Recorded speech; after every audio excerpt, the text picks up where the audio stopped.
سے کہ ہم نے ہوش سنبھالا ہے، حفاظت کر رہے ہیں۔ روزرک مگر تم خدمت کیا کرتے ہو؟ پہلا بوڑھا باہر کی صفائی کرتے ہیں۔ پھر روزرک نے پوچھا اور اندر کی صفائی کوئی کیوں نہیں کرتا؟ دوسرا بوڑھا حضور اس لیے کہ اس کے کھولنے کا حکم نہیں ہے۔ روزرک کس کا حکم نہیں ہے؟ دوسرا بوڑھا اس کے بانی کا۔ روزرک یعنی ہرکل اعظم کا؟ پہلا بوڑھا جی ہاں۔ روزرک کیوں حکم نہیں ہے؟ دوسرا بوڑھا اس لیے کہ اس کے متعلق یہ پیشن گوئی ہے جب وہ گنبد کھولا جائے گا تو ملک پر تباہی آ جائے گی۔ اور پھر روزرک اور پھر کیا؟ دوسرا بوڑھا اور جو بادشاہ اسے کھولے گا وہ مارا جائے گا۔ روزرک یہ تو عجیب و غریب پیشن گوئیاں ہیں۔ پہلا بوڑھا جی ہاں۔ روزرک کیا کسی بادشاہ نے اسے کھولنے کی جرت نہیں کی؟ دوسرا بوڑھا کئی بادشاہوں نے کی حضور۔ روزرک پھر کیا انجام ہوا؟ پہلا بوڑھا یا تو اس کی موت ہوئی یا کسی آفت ناگہانی میں گرفتاری۔ روزرک تمہارے سامنے بھی کسی بادشاہ نے اسے کھولنے کی کوشش کی؟ دوسرا بوڑھا نہیں حضور، ہم سے پہلے ہی کوشش کی گئی تھی۔ روزرک تو تم نہیں جانتے کہ اس کے اندر کیا ہے؟ دوسرا بوڑھا حضور ہم ہی کیا اس دنیا میں کوئی بھی نہیں جانتا کہ اس کے اندر کیا ہے۔ روزرک مگر تمہارا کیا خیال ہے؟ دوسرا بوڑھا حضور ہم نے کبھی اس کے متعلق خیال بھی نہیں کیا۔ روزرک میں بتا دوں جو میرا خیال ہے۔ پہلا بوڑھا فرمائیے۔ روزرک اس کے اندر خزانہ دفن ہے۔ دونوں بوڑھے چونک پڑے۔ ایک نے کہا خزانہ؟ روزرک ہاں خزانہ۔ دوسرا بوڑھا حضور خزانہ کی حفاظت کے لیے ایسی عجیب پیشن گوئیاں کرنے کی کیا ضرورت تھی؟ روزرک تاکہ کوئی اسے کھول کر خزانہ پر قبضہ نہ کر لے۔ پہلا بوڑھا مگر حضور خزانہ کے دفن رہنے سے کیا فائدہ؟ روزرک خزانہ دفن کرنے والے بے وقوف یہ چاہا کرتے تھے کہ جب وہی اس سے فائدہ نہ اٹھا سکے تو دنیا میں کوئی بھی شخص اس سے فائدہ نہ اٹھائے، اس لیے ہیبت ناک اور ڈراؤنی پیشن گوئیاں کر دیتے ہیں۔ دوسرا بوڑھا مگر یہ گنبد تو ہرکل نے تعمیر کرایا ہے روزرک، اور اسی نے اس میں خزانہ دفن کر کے لوگوں کے ڈرانے کے لیے ہولناک پیشن گوئیاں کرا دی۔ پہلا بوڑھا خیر کچھ بھی ہو اب حضور بھی اپنے نام کا ایک قفل لگوا دے۔ روزرک میں بھی پہلے احمقوں کی طرح سے قفل لگوا دوں؟ ہرگز نہیں، میں اسے کھولوں گا۔ دونوں بوڑھے خوف و دہشت سے زرد پڑ گئے۔ اراکین سلطنت بھی حیرت بھری نظروں سے روزرک کو دیکھنے لگے۔ وزیر اعظم نے کہا ہاں ضرور کھولیے گا مگر حضور روزرک کیا؟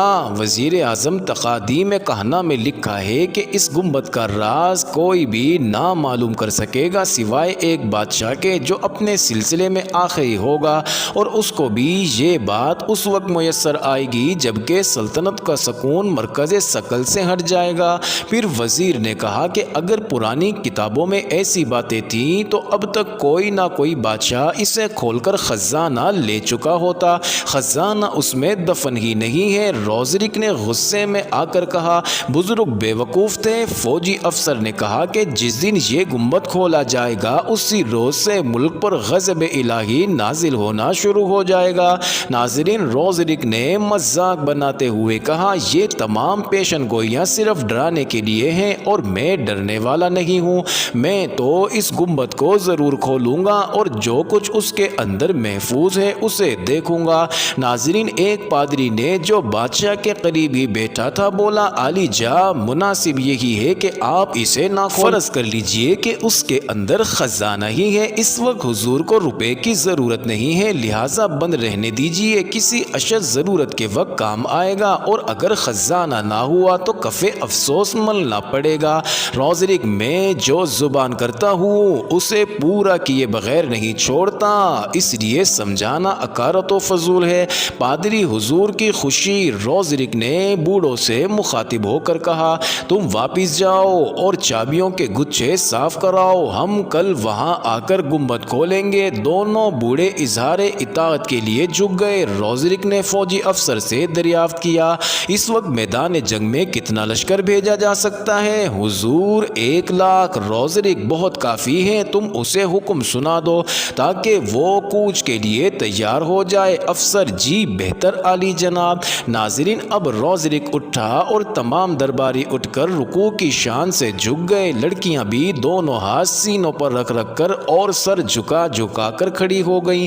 بادشاہ نے سب پر ایک سرسری نظر ڈالی اور تخت سے اتر کر چلا۔ جو لڑکیاں تخت کے پیچھے کھڑی تھیں انہوں نے اس کے لمبے لبادے کو اپنے ہاتھوں میں اٹھا لیا اور اس کے پیچھے پیچھے روانہ ہو گئی۔ بادشاہ کے جانے کے بعد سب ایک ایک کر کے چلے گئے، لیکن سب کچھ پریشان اور فکر مند تھے، اور یہ تفکر و پریشانی صرف اسی لیے تھی کہ بادشاہ نے اس گنبد کو کھولنے کا عزم صمیم کر لیا تھا، جو کہ جب سے بنا تھا اسی وقت سے بند تھا، اور جس کے کھولے جانے کے متعلق نہایت ڈراؤنی پیشن گوئیاں تھی۔ تھوڑی ہی دیر میں وہ تمام دربار خالی ہو گیا۔ معزز ناظرین، یہ انٹرسٹنگ ویڈیو جاری ہے، اگلی ویڈیو قسط نمبر 10 میں دیکھنا مت بھولیے گا۔